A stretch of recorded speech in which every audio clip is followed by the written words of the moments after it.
O son of Kunti, that's Arjuna, thinking of any entity, whichever it may be, when one gives up the body at the end, that person attains that very entity, having always been engrossed in its thought.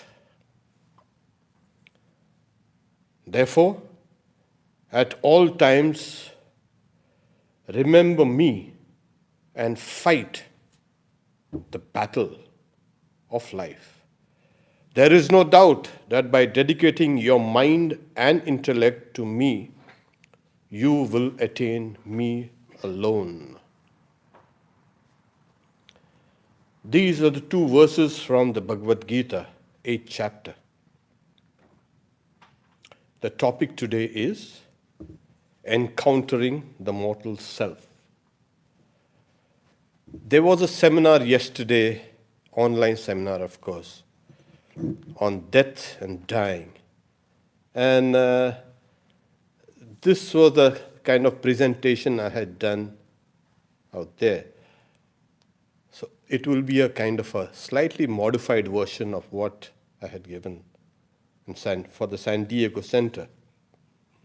I found it important because what's happening is, in these days of pandemics and George Floyd's death, everybody is thinking, talking about deaths. But very few people know the actual processes of death. And as they say, dead men tell no tales. However, this topic, I found it's kind of it's convenient and also important during these times. And we have learned many things. We really don't know the art of living. Very strange.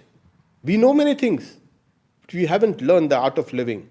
And far stranger, we haven't learned the art of dying. This is the test.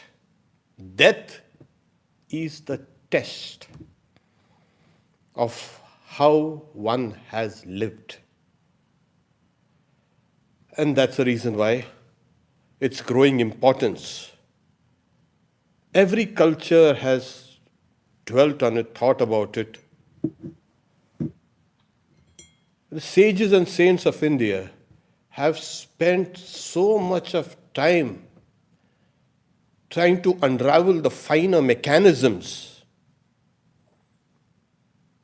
that which you find in the Upanishads is found nowhere else.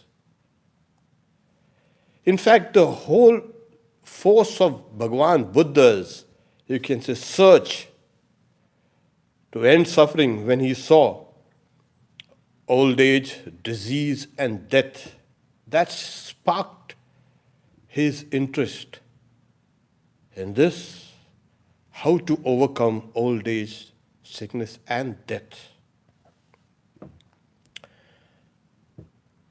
One of the numerous questions put by a god of death, Dharma, to the emperor Yudhishthira, we find in the Mahabharata.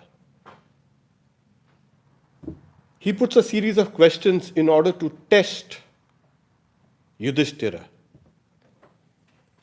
And he says, what's the most wonderful thing in this world? And Yudhishthira says, daily, countless people die, yet those who are still alive think they are immortal. Ahanya hanni bhutani gacchanti yama mandiram. Shesha sthiratvam icchanti kimascharya mata param. What is more wonderful, what is more amazing than this? This is the topic. We have death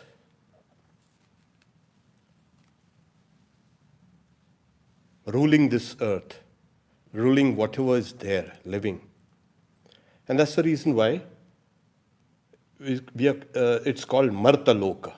It's kind of Maranashil, that is where death is constant. Because though we are living, every cell within us dies and gives rise to new cells. The illustration given is like a lamp fed by oil is constantly burning. That is our life. We look at that burning wick, we don't see that oil diminishing. The Lord also, He says, I am time, kalos me, and I am this time, the all devourer. Time is also likened to death. Time is the test of everything.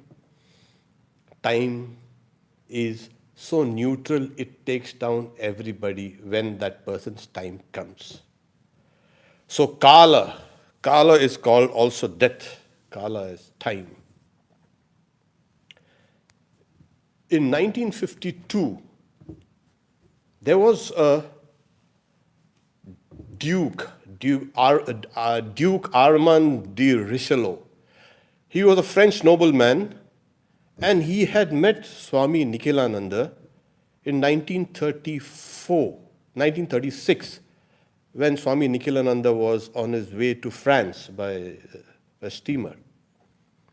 And what happened was, this young man, when he was, he's saying, when I was in 1900 in the city of Paris, I had met Swami Vivekananda. And he was so impressed with Swami Vivekananda. He had met Swami Vivekananda at the house of Francis Leggett, Francis and Betty Leggett, during the Congress of Scientists. He was then 24 years old, and he was so kind of attracted to Swami Vivekananda, and Swami Vivekananda says, come on, will you be my disciple? So the Duke had said, what will you give me in return? I will teach you how to love death. So the young Duke had laughed. He's saying he had just finished his university, is trying to get a career.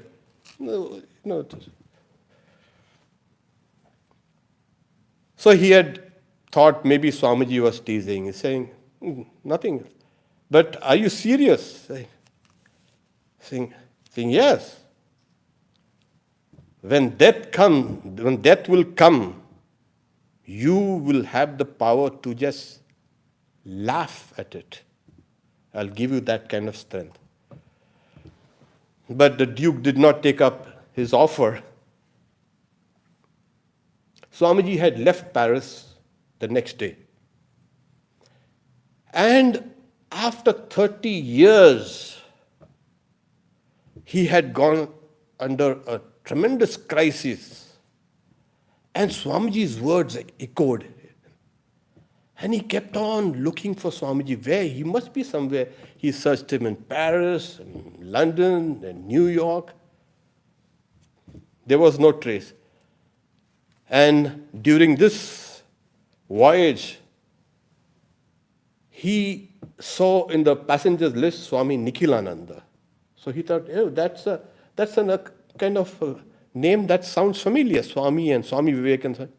So he introduces himself, and then they have a long talk. And after that, they became great friends. Saying, I was a fool not to take up Swami Vivekananda's offer. But he became a very close devotee, and he used to visit the Ramakrishna Vivekananda Center in New York. Swamiji, he had that power, Swamiji himself had something called the Ichcha Mrityu. You can die at will.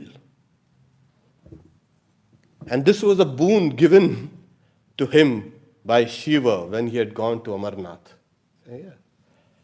Sri Ramakrishna also had said, when he knows who he is, he will give up his body. So Swamiji had the power even over death. And that's what is kind of surprising. Death is the ultimate, the greatest terror for everyone. Yet, it can be conquered if we know how. So, we have something like when death is related to us, or someone we know, it becomes menacing and frightening and also confusing. But this whole universe, rather, we'll take this world of ours, is locked in a constant battle of prey and predator. Sometimes the prey becomes a predator, sometimes the predator becomes a prey. Everything is locked in this battle. So death is actually food for others. And then food, of course, is life. We know what it is. This is the constant battle that's going on in the midst of death, there is life, or in the midst of life, there is death. So this world, as Bhagavad Gita says, martya loka, eyam bhutva svargalokam vishalam, kshine punya martaloka. This is martaloka. It echoes that mortal, martya. Now when death is stalking day and night here, and everything is locked in this prey and predator, every being wants to escape this jaws of death. What it has done? In order to escape it, it has transformed itself.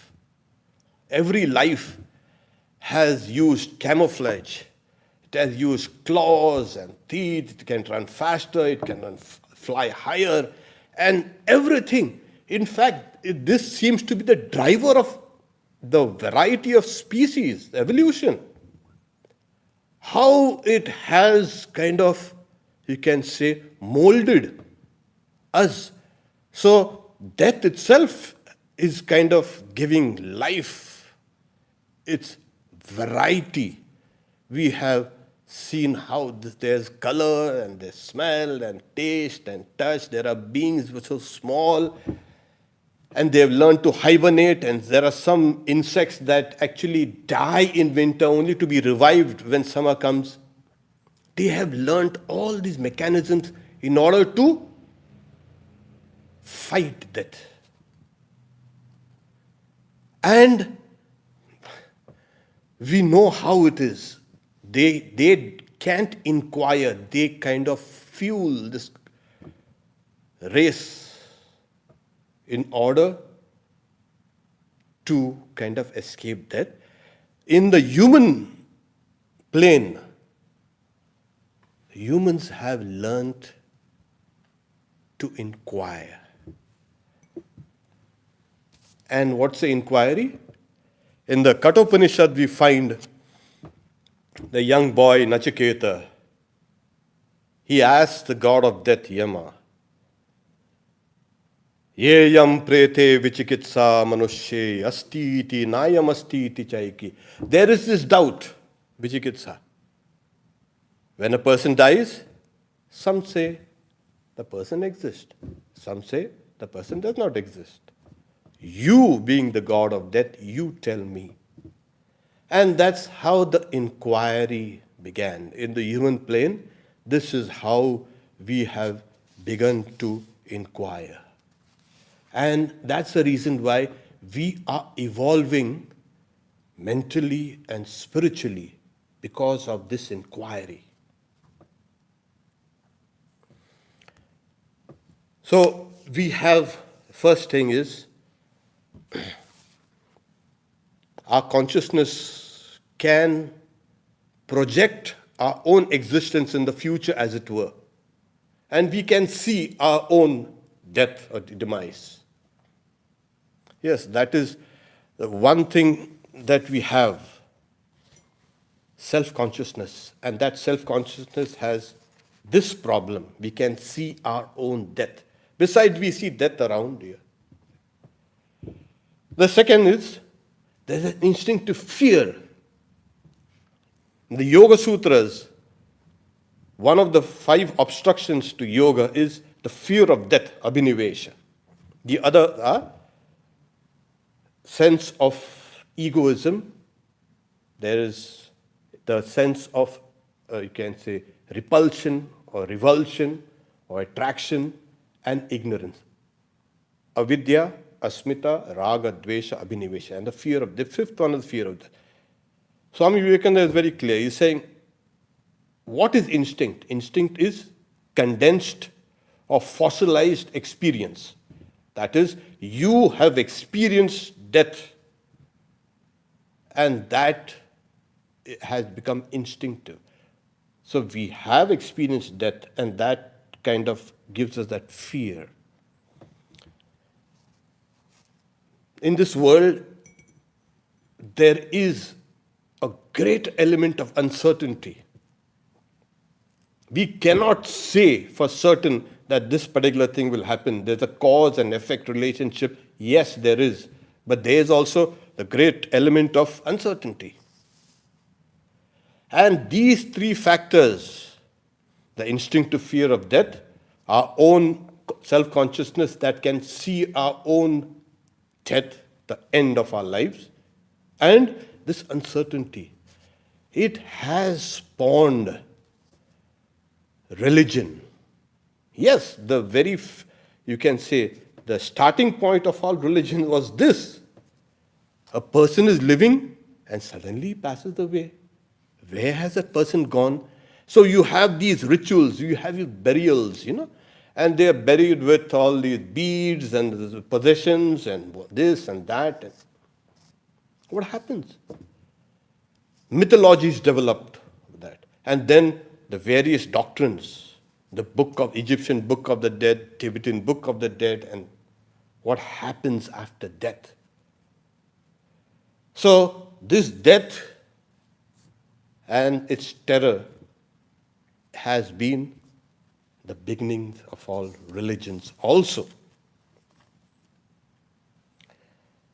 Nobody can avoid death. Yeah, we've been trying for the last few years how to avoid death. We can prolong life a little, yes, but nobody can really avoid death. Somehow, we think that, okay, there's death. It comes suddenly and takes you away. Never. The experience, before the experience of death, before you experience death, death always comes by announcing itself. Sometimes years. You might get premonitions, dreams, reminders, a certain underlying illness that's telling you to take note. You're going to get out with this particular thing. Take note, take care. So death always comes announcing itself, even when there is something called a sudden death. Yes, that person, if you see, he must be having kind of some premonitions. So death always comes announcing itself, sometimes years in advance. That's the reason why we don't have a kind of a grim reaper trying to kind of mow us down. No, we have the god Yama, the god of death. Is a very likable person. And Yama means he was one of the first persons to have died, Swami Vivekananda says, and he was a good man, a good person. That's why Yama, controlled. He is a controller. This death coming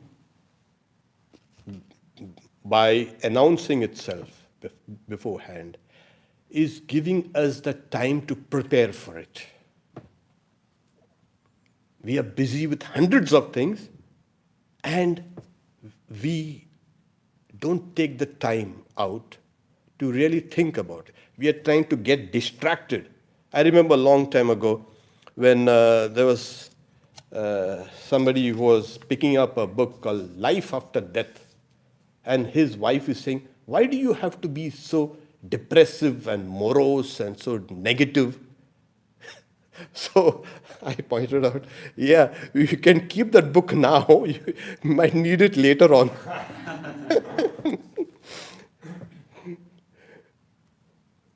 So this is what... So it's obvious that there's a body, and this body is animated by something called the life force, or what we call as prana. So when we know the body kind of is left here, obviously we see dead bodies, but it is without life, with a life force. So this prana is in Indian philosophy and Indian religion is called a vital force, life force, the prana. It is actually all pervasive. It's not just in bodies, it is in all bodies. It is one universal force, Swami Vivekananda says, that is manifesting in the body as life. The same thing is in the external world, as you can say, the strong and the weak nuclear force, electromagnetism, everything. All forces can be resolved in this.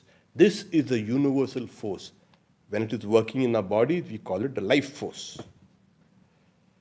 We have something also called, in Vedanta, we have 5 sheaths or 5 coverings of the individual soul. So the first is the sheath made of food.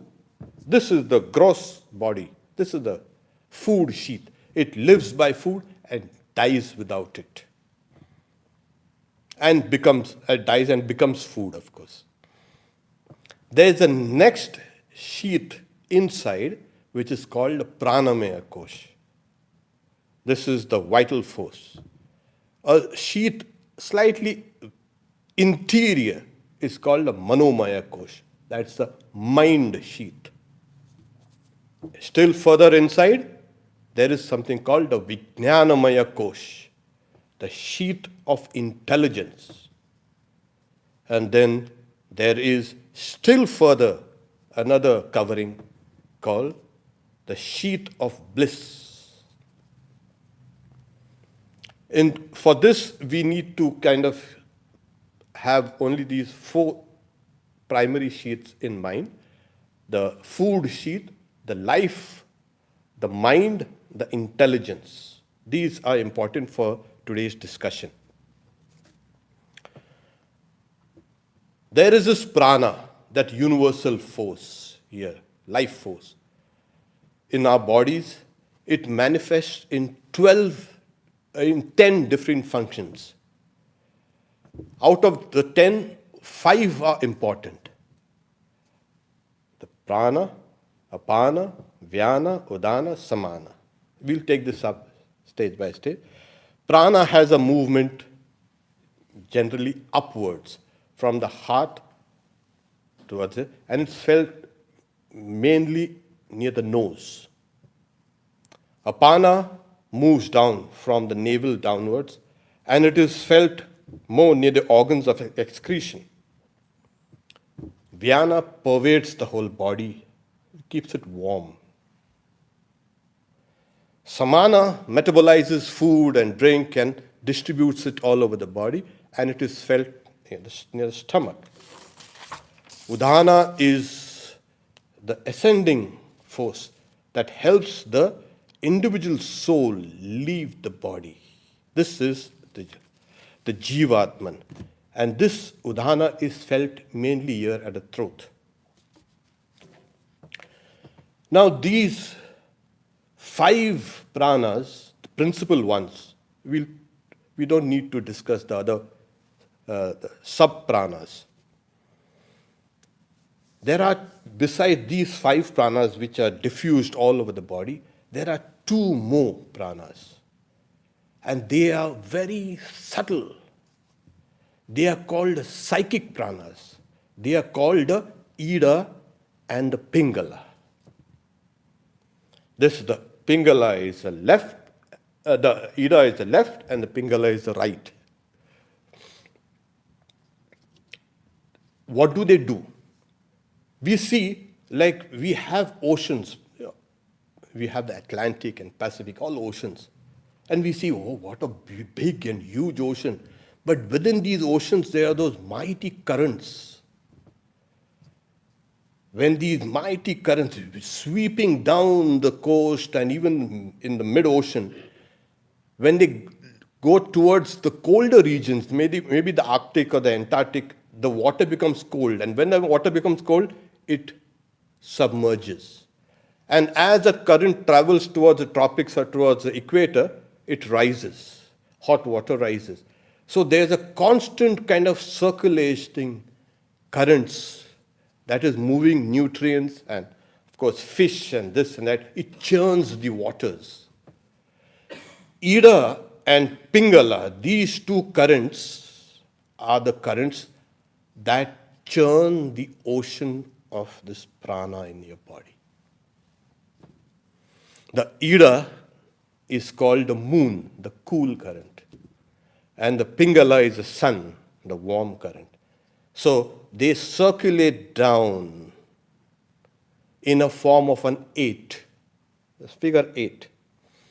But when it is rising, it is the warm, the Pingala current, the sun.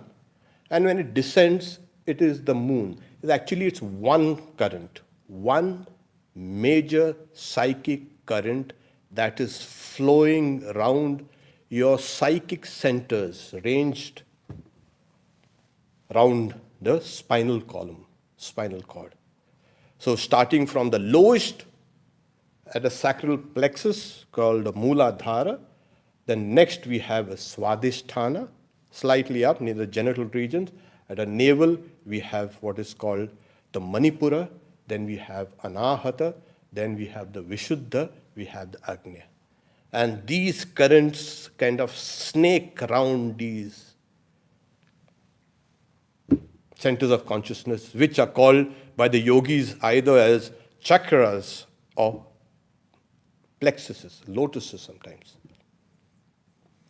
So here we have the whole, you can say, prana being diffused by these 2 currents. What happens when death, after its announcements, what happens? Either the body is weakened slowly through old age or disease, where you can say the level of prana or the energy slowly gets more and more weaker. Or even at times when the person is young and suddenly cut down by an accident or anything else. What happens is, as the Brihadaranyaka Upanishad says, just as a heavily loaded cart goes on rumbling, so does the self that is in the body, being presided over by the Supreme Self, goes on making noises when breathing becomes difficult. So when breathing becomes difficult, it's like an overloaded cart being, in the old days we had these carts. I remember when I was, of course, that was many years ago, many decades ago.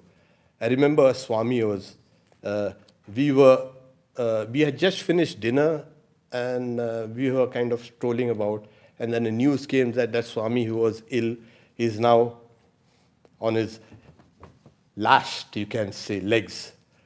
So it's like, okay, let's go. So we all went and we saw that Swami breathing, like, labored breathing. And then we are trying to say, hello, Swami. And he's just concentrating on his breath and it's becoming more and more labored. So we took up the Bhagavad Gita and we started chanting. We are three of us, three brahmacharyans and some swamis, and we started chanting. And we were chanting and chanting and chanting. And then we are taking Shri Ramakrishna's name, Holy Mother's name, Swami. Oh, we remembered we are keeping on taking that. And that Swami is breathing hard. Then I took a picture of Shri Ramakrishna and kept it on his chest. And I was saying, keep looking at this. And his eyes are closed. Keep looking at him. We are chanting his name. I remember he took finally a long breath and that was over. So here it was. And that was, I think, not my first, but a very close look at the processes of what happened. You remember Shri Ramakrishna says when his nephew Akshay, he passed away, he saw Akshay's soul along with the subtle body emerge out like a sword coming out of its scabbard. Well, I never saw anything like this, but I was kind of curious now. What actually happens? And over the years, I've been trying to see things and I'm trying to understand things. So, in the Brihadaranyaka Upanishad, there is a long passage. I'll kind of paraphrase it. What happens at the actual time of death. When the self becomes weak and senseless, like we are seeing from outside, the sense organs come towards it, completely withdrawing these particles of light, because these sense organs are called Dhyotanath. They shine. That's why they are called particles of, they are absorbed. It comes to the heart, that is the Vijnanamaya Kosha, that is the heart, the intellect. When the presiding deity of the I turns back, people say, he does not see that I, the sense organ, is absorbed in the subtle body. Then the presiding deity of the nose, the sense knows, all the aroma, etc., whatever, that person is not going to experience it, it's absorbed. So the people run, he cannot smell, he cannot hear, and it keeps on. And actually we see the person is kind of, his sensory apparatus is kind of gone. In a similar manner, all the organs merge in the subtle body. The intellect then becomes united and they say, he does not know. Then the top of the heart center brightens. The top of the heart center, that is Vijnanamaya Kosha. That is the intellect, the top brightens. We'll come down to it. Through that brightened top, the self departs, either through the eye, or through the head, or through any other part of the body. When the self departs, the prana follows. And when the prana departs, all the senses follow. Then at that time, inside there is a particularized consciousness. And after that event, then the soul leaves the body and it goes to that particularized consciousness which it has been thinking about. And it is followed by knowledge, karma, and past experiences. So let's look at it like that. See, we see a tree, and the tree has now become old, or it's in a storm, caught in a storm, and slowly it sways and creaks and falls down. And as it falls down, some of its roots also are exposed. Let's look at the stages of death like the stages of the tree falling down. Like when the tree is swaying and creaking. In a dying person, there is a great agitation of the five pranas. The five pranas, there's a huge agitation. These pranas, they are actually diffused all over the body by 72,000 nadis or nerves. They are called really astral tubes. That would be better. That each nadi, each hita, it's called hita, is as fine as a hair divided into 1,000 parts.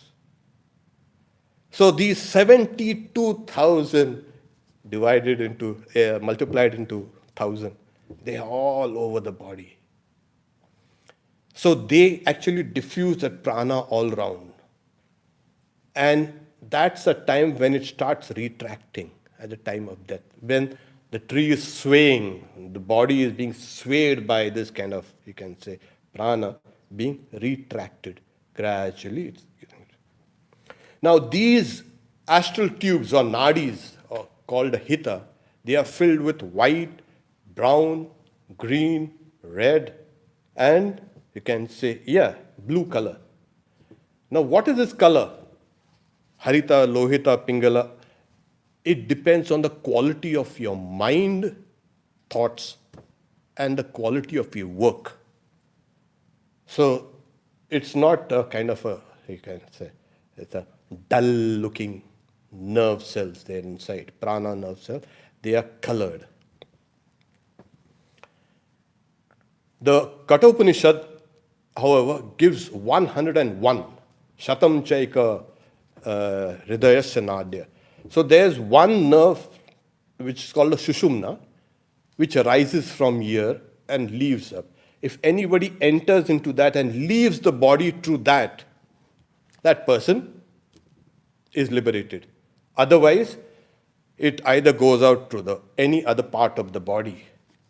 So it leads, as the Upanishad says, leads to the worldly state. There are 101 nerves. The one nerve leads us to liberation, the other leads us to the worldly state. As this prana is being retracted gradually, it is this time when there is confusion and pain. Pain, actually it's more the bad karma is trying to work itself out. But those who have lived excellently, for them the retraction is extremely smooth. There is no pain. As this retraction is going on, this psychic prana, which is the Ida and the Pingala, that mighty current, that also slows down now. It does not become feeble, it slows down and becomes very subtle. And as it becomes subtle, there is, as we have seen, there is an internal awareness. It is at this stage where the entire person's life flashes in a few moments before. Whatever that person has done, thought, and acted, and done, everything comes out like a kind of a movie, like you're watching the movie of your life. Here you are. And the dominant, you can say, characteristics of the thoughts, or words, or actions are going to lead you to the next stage. So it is at this stage, there are times there is a kind of a jerking and thrashing. The person hasn't died yet, technically, but and people see that the jerking, thrashing, and then there's immobility, it's quiet, nothing. But there is an internal awareness still, because that Ida and the Pingala, those currents are still running, and the senses and the mind is absorbed in the heart, the Vijnanamaya kosha. Now, in case there is they say that at this point there is something called a near-death experience. And Sometimes the patient, the person revives. The person is declared dead. But there are cases when the person revives. Hey, what happened? At this stage, the person can be revived. The psychic pranas which are there, they impel the other gross pranas down, the astral tubes and nadis. And there's a kind of a revival of consciousness. If there is no revival, if everything is being retracted, now comes death. This is the point of death. At this point, respiration completely stops. The actual experience of death is painless. There is no pain. But for those who have kind of lived a reckless life or a life full of evil, there is confusion. There is fear. So here, at this point, that subtle current called udana now starts picking itself up and pulling itself up. The illustration is given like a spirited horse which pulls at the pegs that's holding that horse fast. So the udana, when it arises, pulls everything out. And then saying, where does it go? It goes further into this called the borderline between the Vijnanamaya Kosha, that is the sheath of intelligence, and the sheath of bliss. It is at this point, the body which was kind of, a living body is always lighter than a dead body. Try it out. Try to lifting. It is at this point where this buoyancy, this lightness of the body now starts dissipating.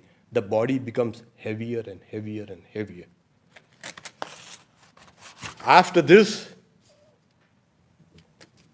it is here that many people have that experience. What? There's a tunnel of light. There's light. There's a beautiful sound and everything so full of love and light, and there's some person comes. Sometimes you recognize that person, sometimes you don't recognize that person, but it's all love and light and happiness, and that person comes and you go towards that. There it is. What you see also depends on the culture, how you have been brought up. So you might see somebody whom you call, oh, this is Jesus Christ who had come. Somebody will say Krishna had come. Somebody will say Rama has come. So it is here that we have these kind of visions. In case, and there are cases where, when the person is asked to go back, return, you still have something to accomplish. No, I would say no chance. Let's go. But you don't have a choice there actually. You have to go back. You have still to learn something more. And people can be revived even at this stage. Yes. Now, what happens is this psychic prana once again the movement starts in there, and that psychic prana then kind of impels the other prana through these nerves back inside.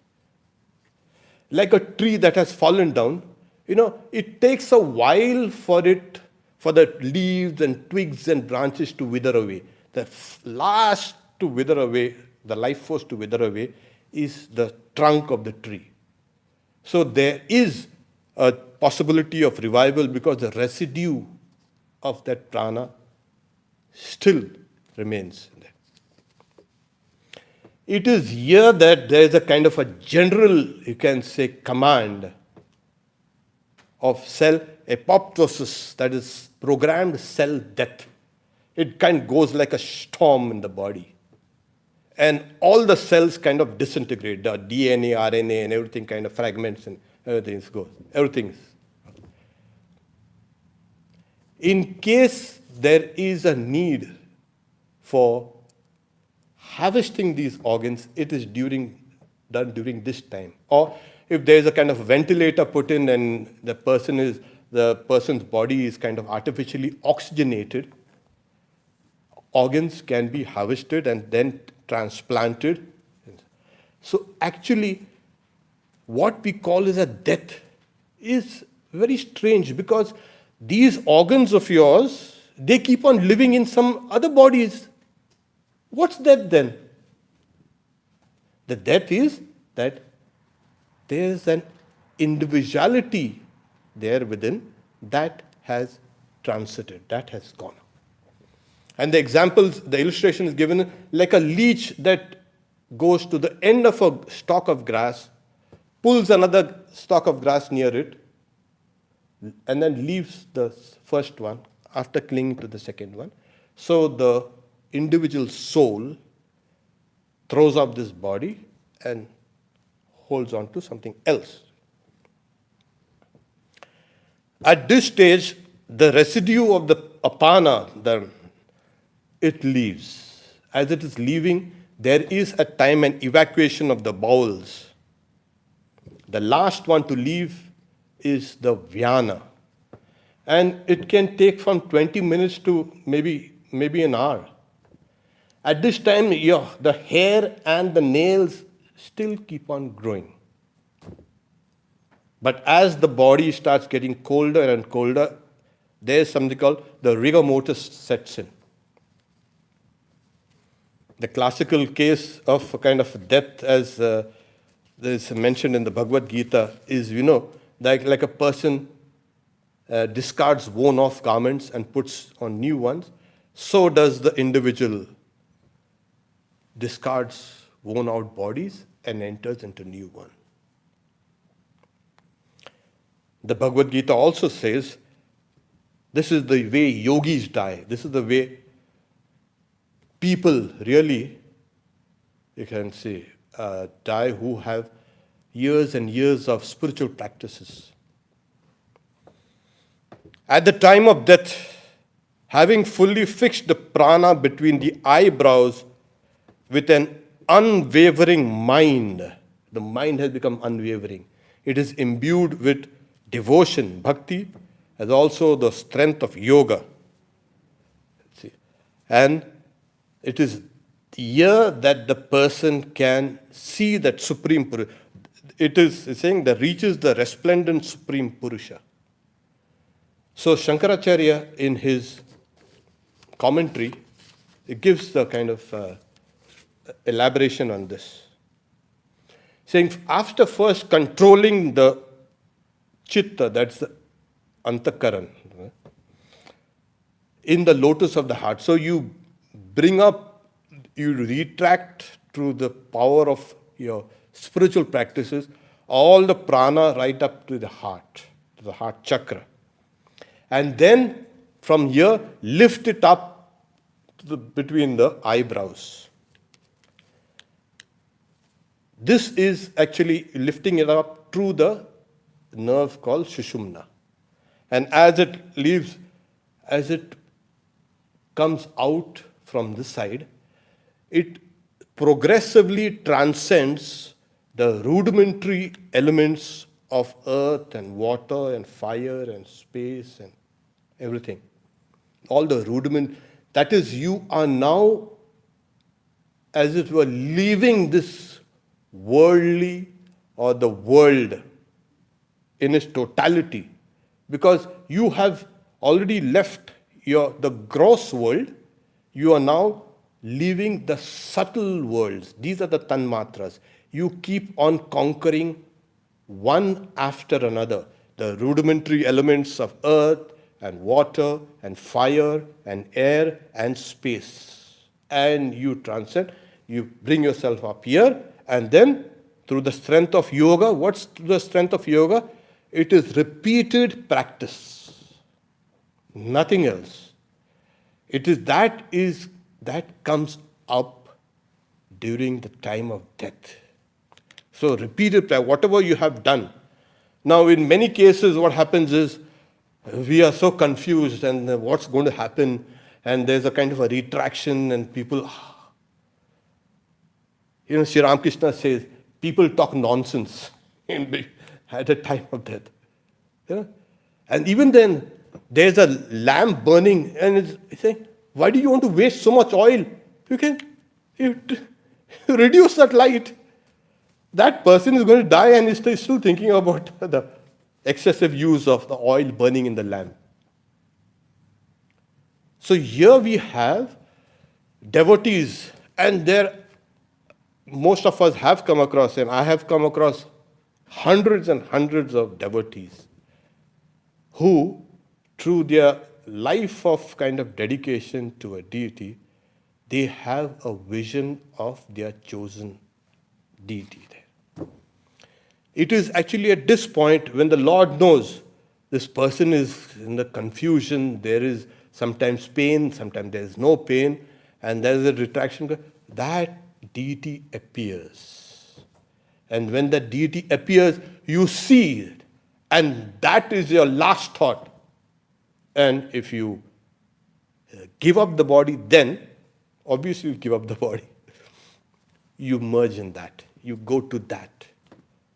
Yam yam vapi smaran. Whatever entity that you have been thinking about, you attain that very thing. So what happens after that? Well, we won't, it's a very vast, very, very vast subject. I've just taken a kind of a, narrow view of this process. But those who believe in reincarnation, they will be reincarnated. We haven't learned our lessons yet. We get another chance. Those who are devoted to God,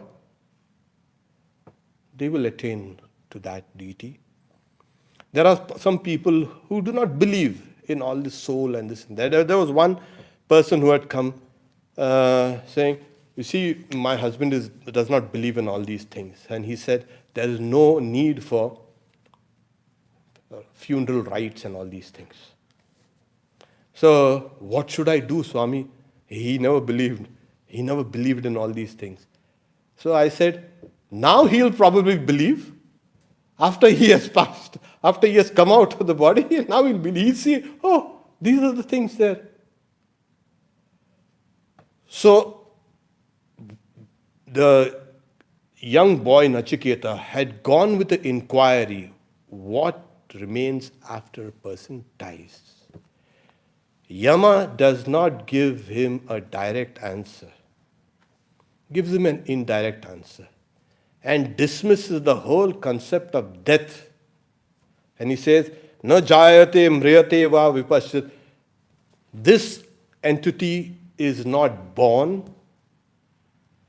It arises from nothing, and nothing arises from it. It is eternal. So we need to shift our center of gravity from the body, as it were, as a self, down to the life force, down to the sheath of mind, intellect, and down to the soul. When we shift our attention and our being to the soul, there is no fear of death. Death, as Shakespeare says, oh, death, where is thy sting? You laugh at death. Like Swami Vivekananda says, I'll teach you something that will make you laugh at death, when he told that Duke of Richelieu. This is what we need to learn. We can laugh at death at one time through the strength of your devotion, to the strength of your practices, and that is how we will conquer death. The title of the talk was, Encountering our Mortal Self. But we have an immortal self. The mortal self is limited, is perishable, and that's what goes away. And the immortal self is there within us, resplendent, shining. As the Bhagavad Gita says, Kavim Puranam Manusasitaram Manoraniyan Samanusmaredya Sarvasya Dhataram Achintya Rupam Aditya Varnam Tamasa Parastat. He who meditates on the omniscient, the ancient, the ruler, subtler than the subtlest, he who is the ordainer of everything, of inconceivable form, effulgent like the sun and beyond darkness, attains that very state. So this is your own immortal self. As the Yajnavalkya, the sage Yajnavalkya says in the Brihadaranyaka Upanishad to his wife Maitri, Shata Atma Antaryami Amrita. This is yourself, the innermost, the immortal. We have to, through our lives, learn how to conquer death. And if you can conquer death, we have conquered life and we become immortal. Om Shanti Shanti Shanti Hari Om Tat Sat Sri Ram Krishna Arpanamastu. Yeah, after.